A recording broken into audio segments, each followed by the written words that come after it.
Well, here we are again. The system is a little bit sensitive when I'm loading here. So, part 2. It was the real hunt lost to the hunters of today. Modern hunters kill from long distances. They sit waiting in tree stands or blinds, using binoculars, scopes and so many other modern devices, all designed to remove the hunter from the actual killing. I strongly doubt if many of today's hunters can track their game, stalk within a few feet, and finally kill it.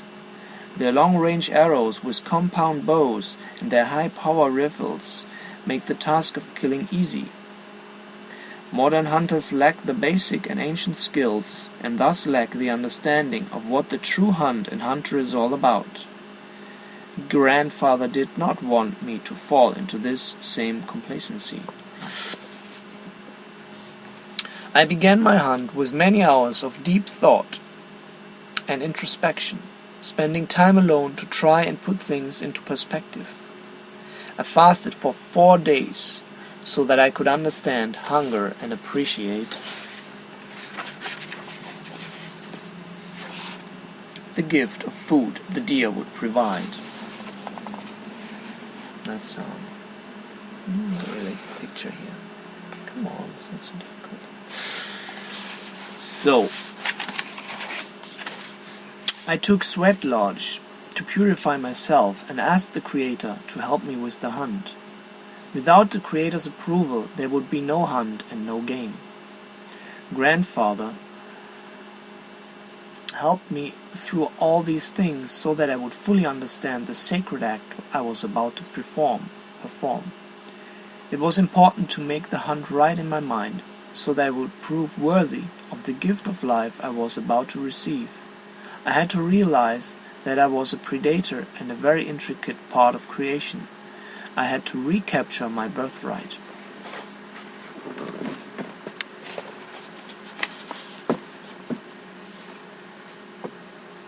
I left the camp in the early morning, armed with a flint knife. I wandered miles away from camp, relying on my inner feelings to guide me to the proper hunting area. I kept careful watch on the tracks and the landscapes, looking for signs of a crippled or sick deer. I had to follow the laws of the predators and could not take a healthy animal. Predators kill only those animals that are too sick or weak to survive, thus contributing to the continuation of the herd. I did not want to break that sacred tradition.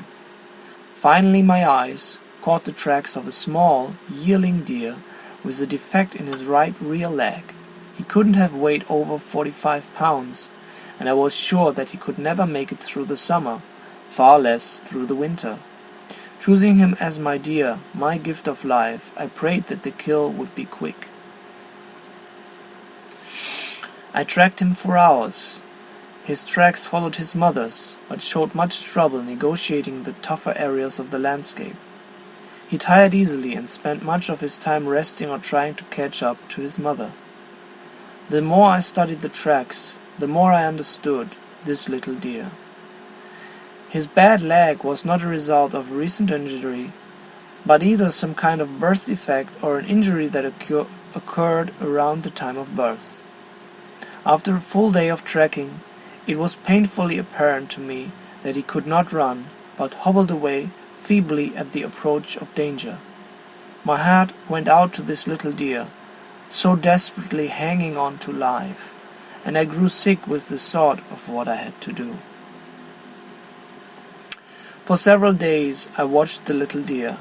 I became very familiar, almost intimate, with his travels and routines. I tracked him, watched him, slept near him and his mother, knew where he fed, drank and played.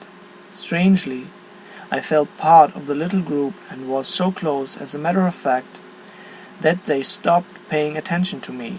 Certainly at first they were skittish, very skittish, but as the days progressed, they saw me as no threat.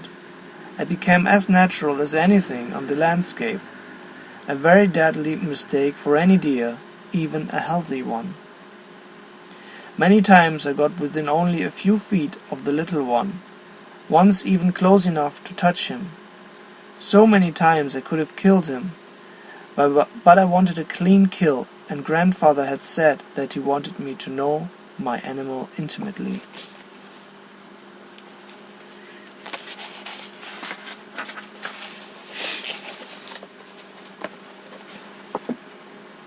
I began to look at the whole affair as a predator, especially when the novelty of the close encounters became commonplace. A huge chess game began to play in my head, with me against the little deer, luring him into a perfect position and situation to give me an advantage and a clean kill. I watched every move and every look. I knew so much about the deer's movements, even better than they did. Their routine would be the cause and the end of the little deer's life.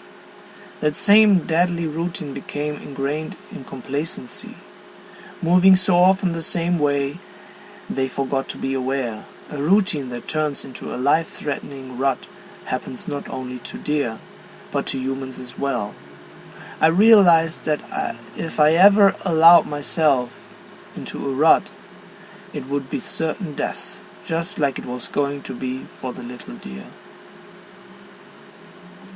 My thought patterns became abstract, concentrating on only the hunt, the chess game.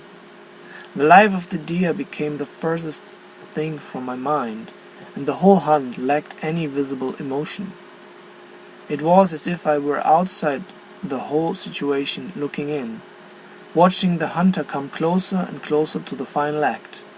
My hunger was intense, my body tired, and I knew that the final moves had to be taken. I knew of a tree near a distant field where the little deer stood momentarily every day before he crossed the field. The concentration on the field and the heavy cover of the little tree would distract the deer enough to make a move without being noticed beforehand. The thrill of the oncoming hunt overpowered all other thoughts and emotions. I strapped my flint knife into a long, thin stick and took a few flakes from the flint to make it deadly sharp. My moves had been planned and replanned until my head was swimming with the mental practice. I would sit in the tree just before the time of the day when the little deer's routine would bring him to the edge of the field. When he got into his usual position, I would drop from the tree and drive my spear through his back and between his shoulder blades, using the momentum of my jump to drive the spear deep. If he didn't die immediately, I would then track him to the point where he died.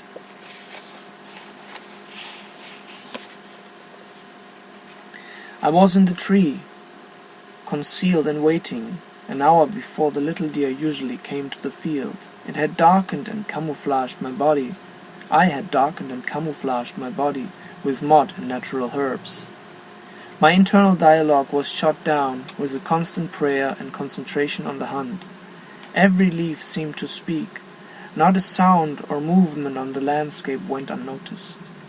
Everything had something important to do with the hunt and could not be overlooked. Every creature, every plant, the weather, wind and earth were all players in this eternal game of death, of life giving to life. I had to be aware on all levels, physically and emotionally. I had to surpass all thoughts and allow my instincts and reactions to take over completely. So I have to continue in the next video.